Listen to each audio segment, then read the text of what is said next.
Alors, pour en parler, invité du Prime ce soir, le docteur Martin Sherman. Bonsoir, vous êtes le fondateur de l'Institut d'Israël pour les études stratégiques. Vous faites également partie de ce groupe de réflexion baptisé à Bitronistim, les sécuritaires, qui se préoccupent, donc, comme son nom l'indique, de la sécurité d'Israël. Pour vous, cet exercice, c'est plus une manière d'impressionner l'Iran ou est-ce que vraiment Israël se prépare à un tel scénario ? Je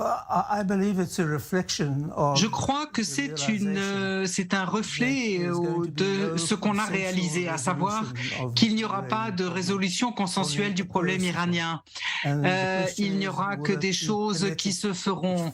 Et donc la question est de savoir quelle force on va utiliser. Est-ce que ça va être suffisamment crédible pour que les Iraniens se replient? Je tiens à vous rappeler qu'en 2003, les Iraniens ont stoppé leur programme nucléaire à cause de la crainte que les Américains, depuis l'Irak, attaqueraient l'Iran. Donc, il semblerait que les Iraniens, le régime iranien est sensible aux menaces crédibles.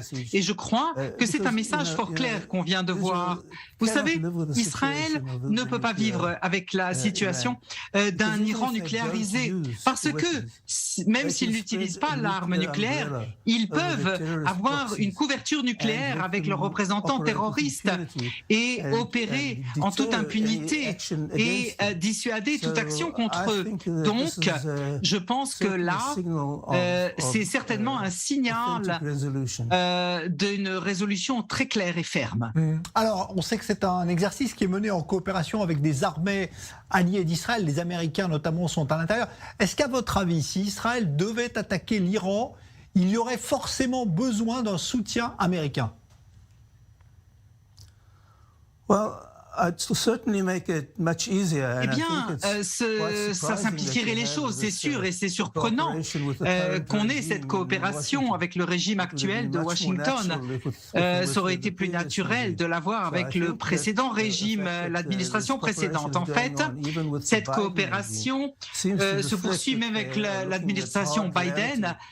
Puisque donc nous parlons la situation et il la voit de manière assez claire, différemment de ce qu'on aurait pu attendre il y a quelques semaines. Je ne sais pas exactement si Israël peut le faire seul. Moi, je crois qu'Israël a des capacités de destruction bien plus avancées que ne le pensent de nombreuses personnes. Et je pense qu'Israël contre les Iraniens, vous pouvez voir que la technologie a évolué au niveau de la science-fiction presque.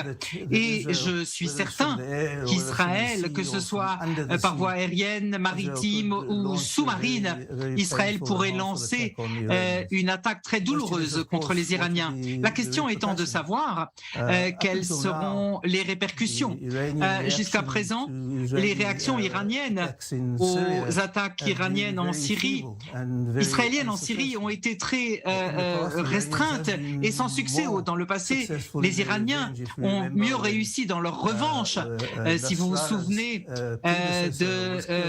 du prédécesseur de Nasrallah qui a été tué par les hélicoptères israéliens, ils ont réagi avec une attaque terrible en Argentine à l'époque, avec beaucoup de victimes. Et ça n'a pas été le cas jusqu'à présent maintenant.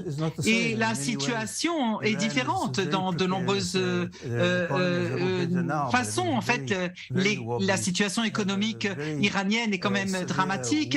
Ils ont une crise de l'eau extrêmement grave en Iran qui cause des migrations vers les villes et la désertion des zones agricoles et rurales. Donc l'Iran a beaucoup à faire et je ne suis pas sûr dans quelle mesure il pourrait vraiment se mesurer à Israël.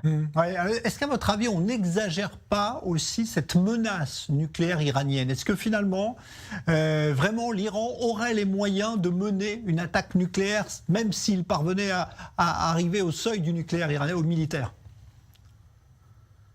Eh bien, vous savez, je pense que c'est trop dangereux de prendre ce risque. Il vaut mieux de se préparer au pire, quoi qu'il en soit. Je ne pense pas que nous puissions banaliser cette hypothèse de l'intention ou des intentions du régime actuel en Iran. Nous devons véritablement être prêts pour le pire scénario possible. Alors, il y a eu ces jours-ci, on l'a vu, plusieurs opérations spectaculaires en Iran contre des sites militaires, contre ce responsable des gardiens de la Révolution qui a été éliminé. Est-ce que tout cela, à votre avis, affaiblit l'Iran ? Certainement, ça ne les renforce pas. Cela montre en tout cas que de nombreuses manières, comme on l'a vu précédemment, avec les dernières liquidations, j'ai oublié son nom, le dirigeant du programme nucléaire iranien, Fakhrizadeh, exactement. Cette liquidation et puis tout l'enlèvement des archives nucléaires montre que l'Iran est totalement transparent et clair aux yeux des renseignements israéliens. Et je crois que cela met l'Iran dans une situation très embarrassante. Tout est tellement clair et vu par les Israéliens. Et cela certainement sape leur morale et leur confiance dans les autorités. Merci beaucoup pour cet éclairage, docteur Martin Sherman. Je rappelle que vous avez fondé l'Institut d'Israël pour les études stratégiques, que vous avez également travaillé auprès du gouvernement d'Yitzhak Shamir, Premier ministre d'Israël, donc expert pour les questions stratégiques et de sécurité.